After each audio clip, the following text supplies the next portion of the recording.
오늘 우리에게 주신 하나님 말씀은 스가랴 14장 1절부터 8절까지 말씀입니다. 여호와의 날이 이르리라. 그날에 내 재물이 약탈되어 내 가운데에서 나누이리라. 내가 이방 나라들을 모아 예루살렘과 싸우게 하리니 성읍이 함락되며 가옥이 약탈되며 부녀가 욕을 당하며 백성이 절반이나 사로잡혀 가려니와 남은 백성은 성읍에서 끊어지지 아니하리라. 그때 여호와께서 나가사 그 이방 나라들을 치시되 이왕의 전쟁 날에 싸운 것 같이 하시리라. 그날에 그의 발이 예루살렘 앞 곧 동쪽 감람산에 서실 것이요 감람산은 그 한가운데 동서로 갈라져 매우 큰 골짜기가 되어서 산 절반은 북으로 절반은 남으로 옮기고 그 산 골짜기는 아셀까지 이르지라.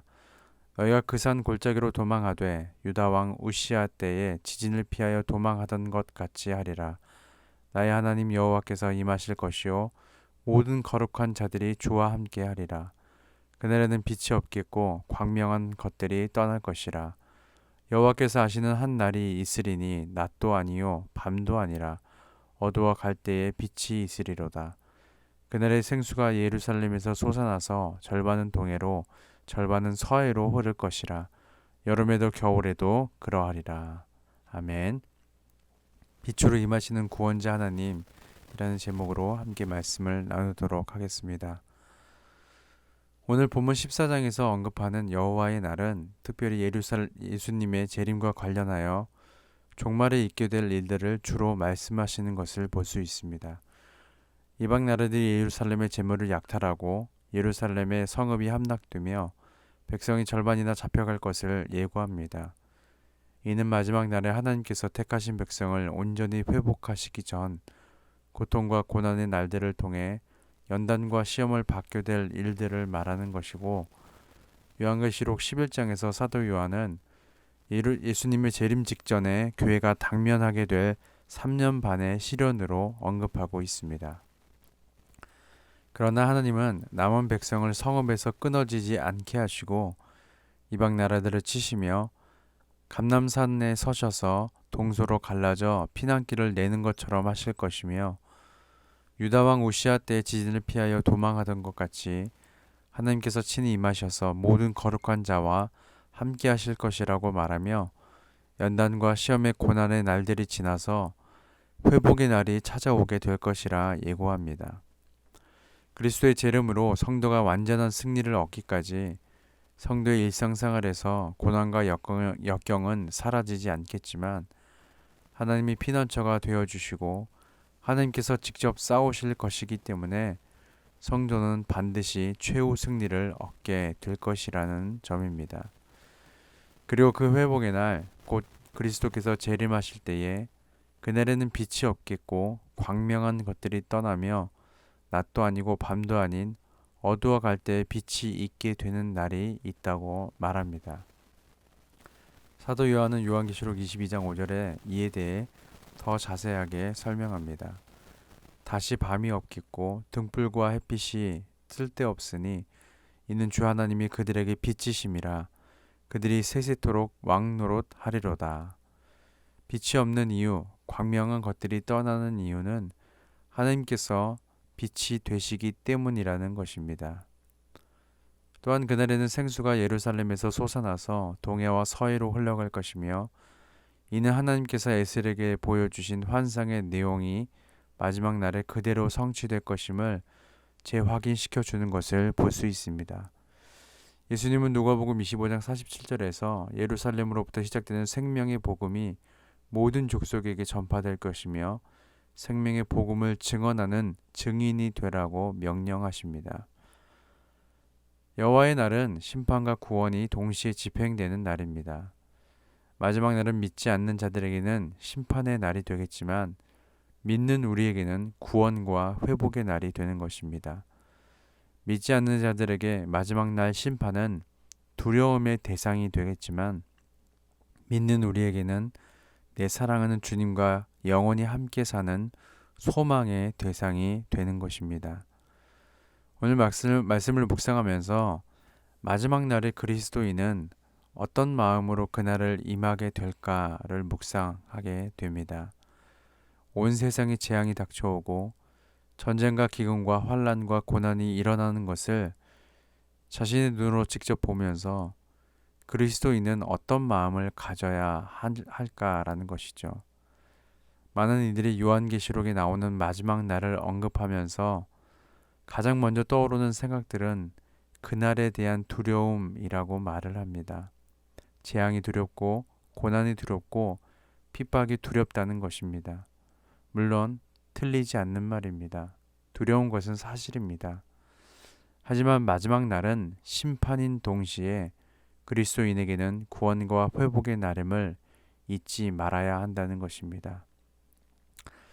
애굽의 10가지 제약 속에서 히브리인은 어떤 생각을 가지고 있었을까요?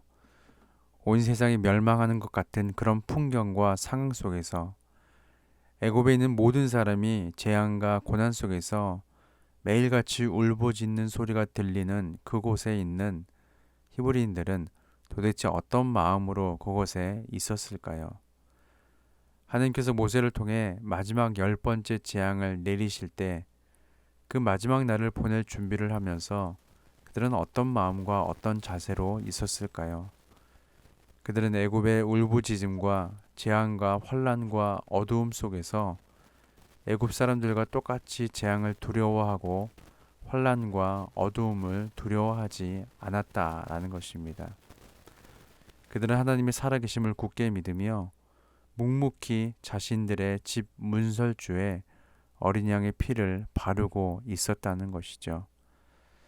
마지막 날에 그리스도인이 두려워해야 할 것은 무엇일까요?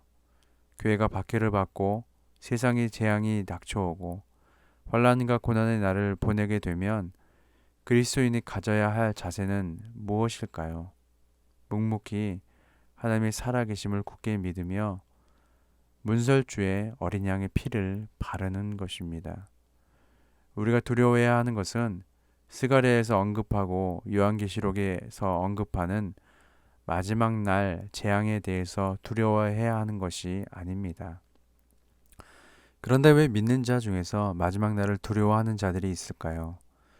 마지막 날에 우리가 소망으로 붙들고 있는 것들이 다 사라질 때 그것이 두려움으로 다가오는 사람은 이 세상의 빛이 사라지고 광명이 떠나갈지라도 영원한 빛이 되시는 하나님께서 함께 하심을 신뢰하지 않기에 두려운 것입니다. 내가 가진 것이 없어질까 두렵고 내가 가진 것을 빼앗길까 두렵고 내가 누리고 있는 것이 사라질까 두렵고 내가 이루어 놓은 것이 무너질까 그것이 두려운 것입니다. 그것이 두렵기 때문에 하나님 앞에 예배하는 것이고 그런 삶을 누리지 못할까 두려워 세상 사람들이 우상에게 구하듯 하나님께 복달라고 기도한다는 것입니다. 우리가 정작 두려워해야 할 것은 세상 것이 사라지는 것이 두려운 것이 아니라 하나님께서 더 이상 내 삶의 빛이 되지 못하게 되는 것을 두려워해야 하는 것입니다. 이 세상에 있는 모든 것을 내가 다 가져서 내 삶이 정말 편안하고 만족감을 누리게 되어서 이제는 더 이상 하나님 없이도 살 수 있는, 더 이상 하나님을 찾을 필요가 없는 자신의 그런 모습을 두려워해야 하는 것입니다. 마지막 때를 살아가는 지금 내가 두려워하는 것은 무엇인가요? 이것을 깊이 묵상하는 오늘 아침이 되었으면 좋겠습니다. 세상 소망 다 사라져가도 나의 하나님께서 소망이심을 가장 큰 복으로 여기며 그 복을 누리며 이 마지막 때에 회복의 그날을 바라보며 하나님의 거룩한 백성으로 살아가기를 예수님의 이름으로 소망합니다. 기도하겠습니다. 하나님, 이 마지막 때에 내가 두려워해야 할 것이 무엇인지 오늘 말씀을 통하여 묵상하게 하심을 감사드립니다. 이 세상의 모든 빛이 사라져도 언제나 나와 함께 계신 하나님께서 그 어떠한 빛보다 영광스러우심을 잊지 않고 이 세상의 빛이 사라지는 것을 두려워하기보다 내 삶에 하나님의 빛이 없다고 생각하는 것이 가장 두려운 일임을 잊지 않고 오늘도 주만 바라보며 회복의 그날을 믿음과 소망으로 기다리게 하옵소서. 감사드리며 예수님의 이름으로 기도합니다. 아멘.